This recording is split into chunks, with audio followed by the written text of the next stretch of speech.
What's going on? It's KD from the Midlife Moto. Not Midlife Moto because there's a squatter on Midlife Moto, so I put the in front of it. You can handle typing in THE, or you could just click subscribe, do all that YouTube shit that people do. Honda CRF250F. Honest review from someone who's never ridden a dirt bike before. This is the first dirt bike I ever threw my leg over. Went out and bought a brand new 2022 because I don't know how to wrench on shit. So I didn't want to buy a 4-stroke that someone else had been dicking around on. Bought a brand new one. I did my research. Best beginner bike. Take my feedback and what I have to say with that in context. Not a pro, so I'm going to tell you, if you're looking for your first bike and you came across the searches like I did, that this should be your first bike, I'm going to tell you what I think about it after a month of riding. Now, I ride a lot, 4 to 5 days a week, so I've put some time in on it.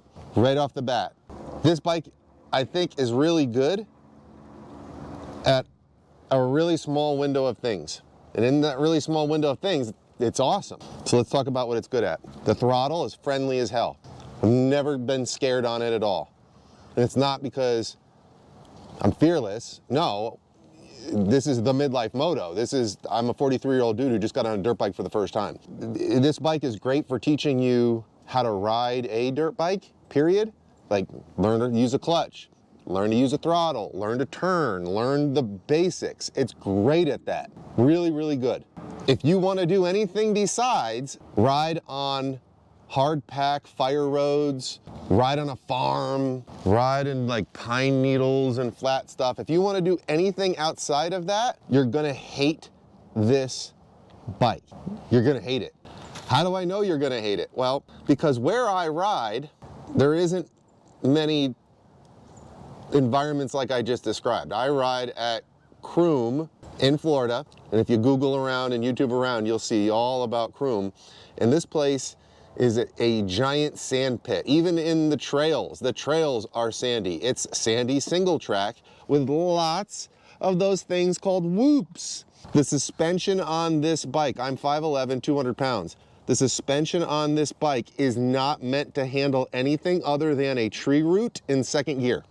I mean, it isn't. You don't need a motocross champion dirt bike for life rider to tell you that. I can tell you that because I've crashed several times, not just because I'm new, but because I got going too fast for conditions that this bike is not meant to handle. I watched the same videos maybe you watched before I bought it, with professional riders saying, oh, this bike is great. I think I watched one video of that guy, Dirt and Iron, he's got a big channel. He did a full review on this, and he's tooling around the West Coast rocky trails talking about how amazing this bike is. So I'm thinking, yeah, this is cool. And he even said it's great for beginners. So I said, oh, cool, I'm a beginner. I'm a month in and I need a new bike.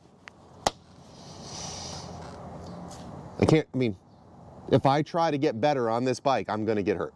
I already have. So, can somebody who is an experienced rider take this bike and go have fun? Absolutely. Why? Because they're an experienced rider. When this bike starts doing weird shit, they know how to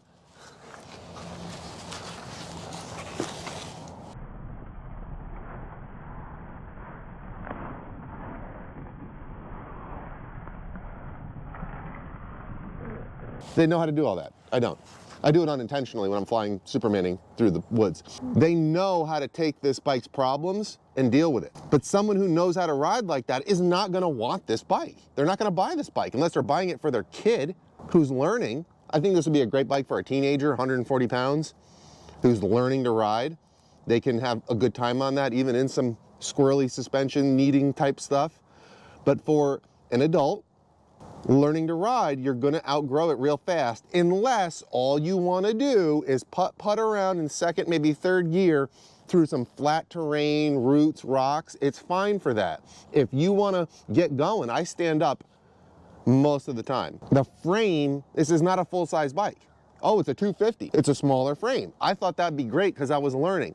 It did have benefits there, like it didn't scare me, but I outgrew that in a couple weeks. I've ridden on some of my friends' full-size 250s, and while I'm a little intimidated because I'm riding someone else's bike and it's got a lot more power than mine, it feels better. Like when I ride standing up, it feels better. This bike right here, you see how low it is? I'm 5'11".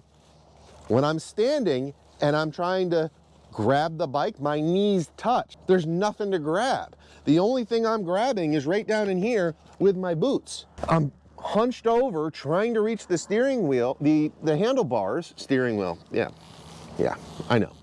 Fuck off. That's why I replaced the handlebars. I got the 971, the Carmichaels I put on, some Renthals. That made it a lot better. It made the cockpit open up. This bike stock, the handlebars will encourage you to keep your elbows in, which as you're learning to ride a dirt bike, you know you're supposed to have your elbows out. The stock handlebars make that a pain in the ass or in the wrist. Depends on how you look at it. It's all connected.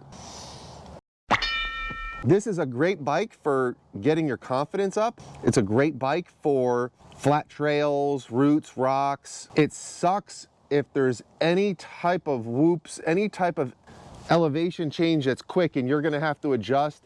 The suspension will pogo stick the living shit out of you and throw you off the bike. Oh, you can go get someone to redo the forks. There's a couple guys out there. I did my research, like 150 bucks, they'll revalve the forks.